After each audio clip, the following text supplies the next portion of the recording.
Good evening everyone. I am delighted to have with me All India Rank 3, Uma Harathi.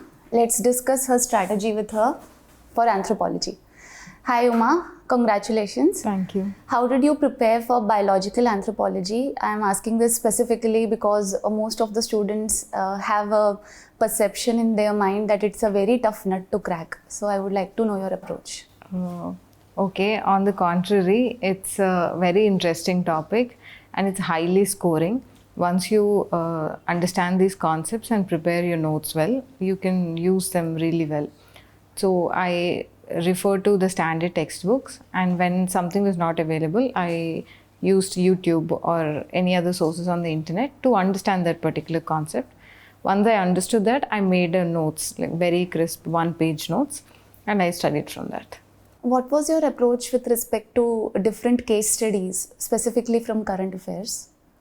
So I used to read newspaper daily. So whenever I found something interesting, I immediately picked that case study and I summarized it in 2 or 3 lines and I added it to my notes.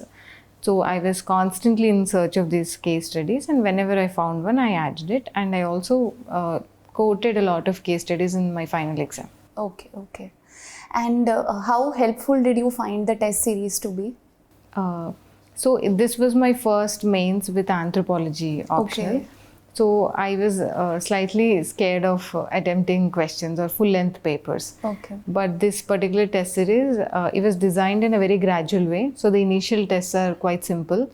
They stuck to the syllabus and previous year's questions. So that way, I was not very afraid of taking the whole test. I took the test and it helped me finish the syllabus gradually. And then the more analytical tests kicked in. Okay. Were you happy with the evaluation and the reviews which you got here while writing the ATS? Yes, definitely. I wrote all the tests whenever they were scheduled for. So I got my feedback within 48 hours or so. And I also worked on whatever feedback that I was getting. So initially I used to write everything in some flowchart format, but I was suggested, since it's optional, maybe I can write the same thing in bullet points and not everything in such lines. So I changed. So I did work on whatever suggestions that I was getting. Did you also extensively use a lot of diagrams to portray your depiction in the answers? Yes, I made use of diagrams wherever possible. So for all the syllabus topics, I already made diagrams beforehand. So wherever there is a scope for diagram, I made sure the diagram was going into the answer. What would be your message for people who are writing mains this year?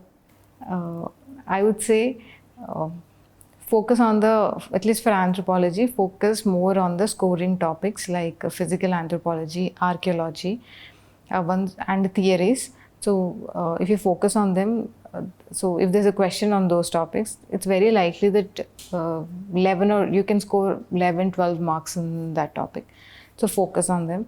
And secondly, just do those things that will fetch you those additional marks, like good conclusions, good introductions, case studies, quoting scholars. Like these are all the things that matter and that get you marks, not the basic content that everybody is writing. Since you mentioned anthropological theories, can you tell us your detailed approach towards theories? Because most of the time there's a conundrum that how much should we study for theories? How did you go about that topic? Before starting theories, I made a brief framework as to what should the introduction of a theory be, and what is the theory about. So any theory I try to summarize in 4 or 5 postulates, and then any relevant work of the scholar, very specific work. And then I included the relevance aspect. What is the relevance of this? Relevance, yes. So whether asked or not, I always included it either in conclusion or as a separate heading in itself. And I prepared notes from Upadhyay textbook. So I read all the theories History from that. of anthropology. Yes. So it's very extensive book. Yes. But you can rely on it. Some parts you can omit wherever it's not needed. The idea is you should get an understanding and command on a theory. So read that book, just for that, to get the command on a theory and make your own notes. Thank you so much for your time, Uma. We wish Thank you you. all the best. Thank you.